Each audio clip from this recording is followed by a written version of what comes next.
જય માતાજી મિત્રો, જય દાદા દ્વારકાધીશ, જય માં ભવાની. કેમ છો મિત્રો? બધા મજામાં?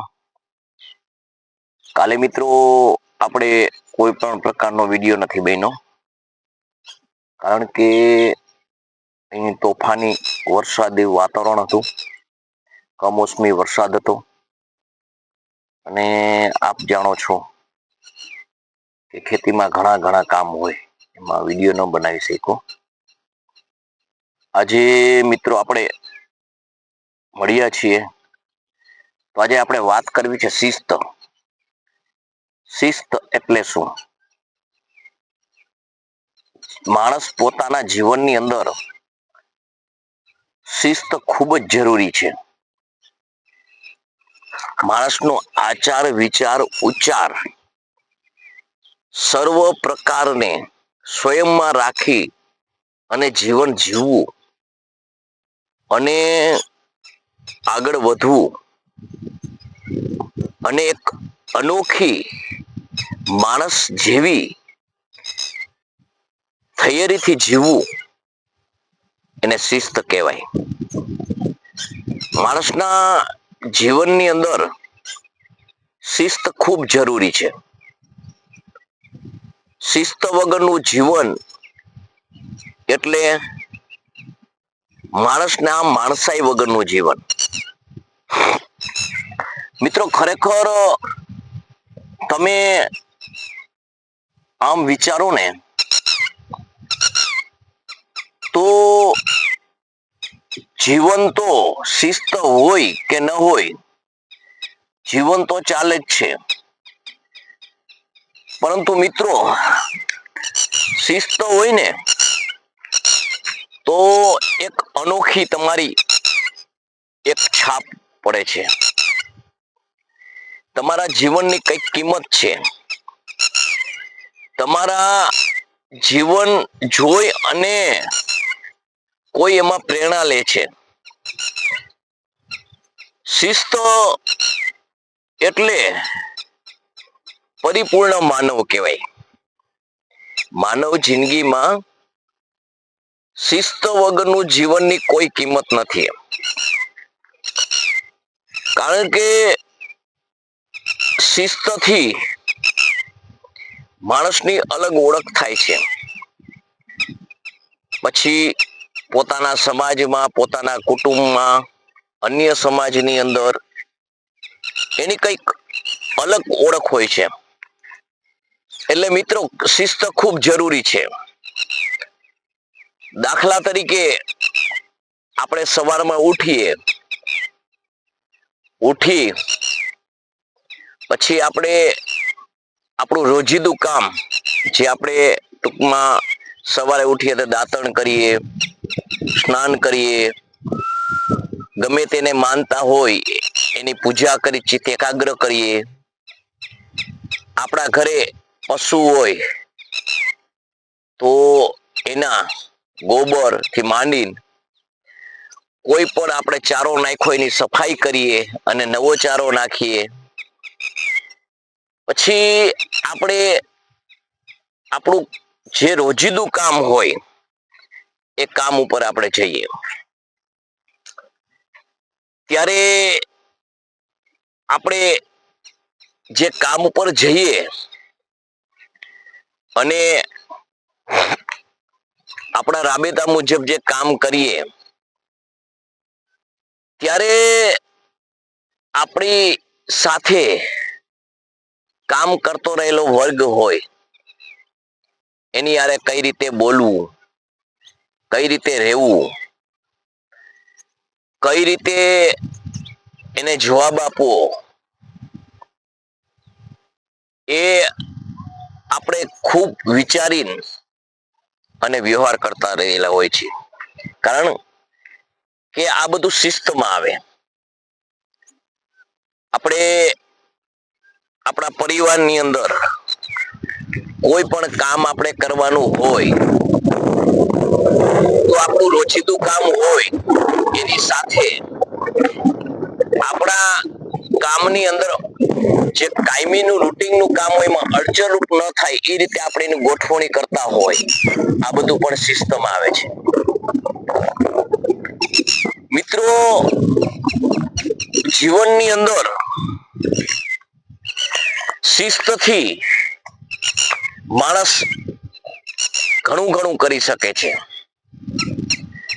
શિસ્ત વગરનું આ જીવનની અંદર માણસ કશું મેળવી શકતો નથી. આપણે કોઈ પણ ખર્ચ કરીએ છીએ, આપણે કેટલું ખર્ચ કરીએ છીએ, ખર્ચ શા માટે કરીએ છીએ, અને આ ખર્ચ યોગ્ય છે કે નહીં, આ ખર્ચથી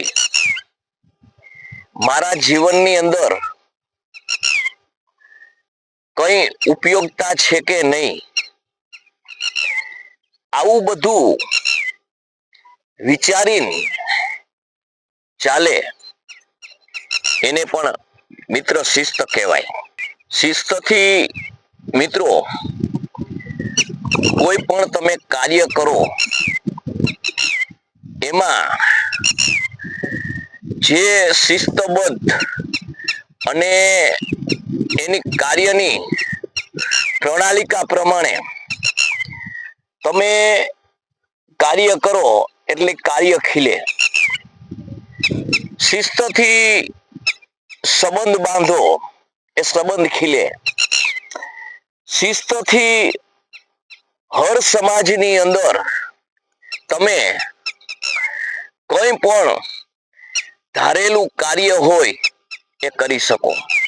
કારણ કે ગમે તે સમાજની અંદર તમે જાઓ, શિસ્ત ખૂબ જરૂરી છે. કારણ કે ગમે તે સમાજ છે એ પણ એના પરિવાર સાથે રહેતો હોય, એના પરિવારની અંદર જે સંબંધથી રહેતો હોય એ સંબંધ કઈ રીતે રેણી કેણી, કઈ રીતે વ્યવહાર કરે છે, આ બધી તમે જાણકારી હોય એટલે તમે એકબીજામાં ગમે તે સમાજો એમાં સારી રીતે ભળી જાઓ. ભવિષ્યની અંદર એનો ફાયદો થાય પણ ગેરફાયદો કદી ન થાય. કારણ કે શિસ્ત જે છે ને એ માણસમાં ખૂબ જરૂરી છે. આપણે ઘણી વખત કહીએ કે તું માણસ થાને ભાઈ. એટલે માણસ થાવું એટલે શું? આંખ છે, કાન છે, નાક છે, મોઢું છે, વાળ છે, હાથ છે, પગ છે, સંપૂર્ણ આકૃતિથી તો માણસ જ છે. પણ એવું ક્યારે કેવું પડે છે કે ભાઈ માણસ થાને? કારણ કે શિસ્ત નથી. એમ શિસ્ત નથી એટલે એને કેવું પડે છે કે માણસ થાય. એટલે માણસાઈ જે છે એ જ શિસ્ત છે. એટલે મિત્રો આપણે જોઈ છીએ કે આપણા ઋષિ મુનિઓ પ્રાતકાળે ઉઠી અને પ્રાતકાળે વેલા જાગી સ્નાન અત્યાદિ બધું કરી અને પૂજન પાઠ કરી અને જીવન આપણા જેવું જ જીવતા, કર્મથી મેળવતા અને એ મેળવેલું જ ખાતા. વધારાનો સમય મળે પ્રભુ કાર્ય કરતા. માનવતા ભૂલેલો માણસને માનવ બનાવતા, સાંસ્કૃતિક કાર્ય કરતા, યજ્ઞ બધું કરતા. એમ પરંતુ આ બધું ક્યારે કરી શકતા? એમ કારણ કે જીવન એનું શિસ્તબદ્ધ હતું.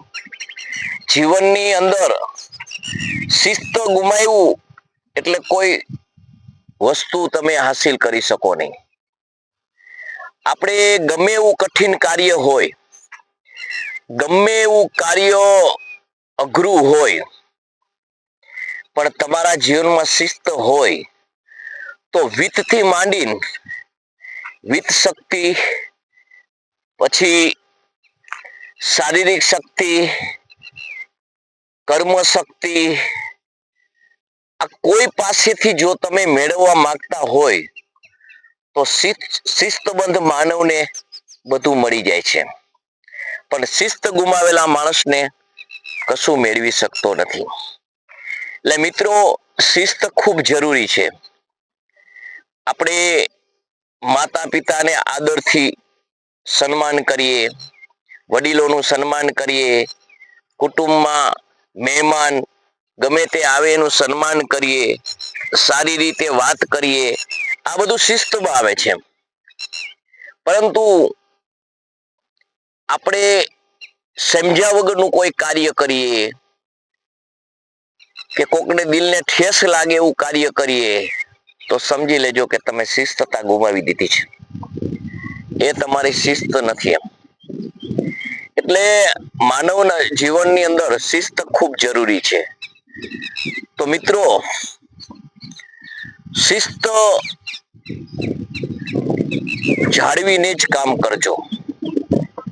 ગમે તેવી પરિસ્થિતિ હોય, ગમે તેવી ઉતાવળ હોય, પરંતુ આપણે ઘણી વખત કોઈ હારે વાત કરતા હોય તો વાત વાતમાં આપણે ચીડાઈ જઈએ. આપણે ઘણું આપણે ધ્યાન રાખીએ છતાં આપણે ચીડાઈ જઈએ છીએ.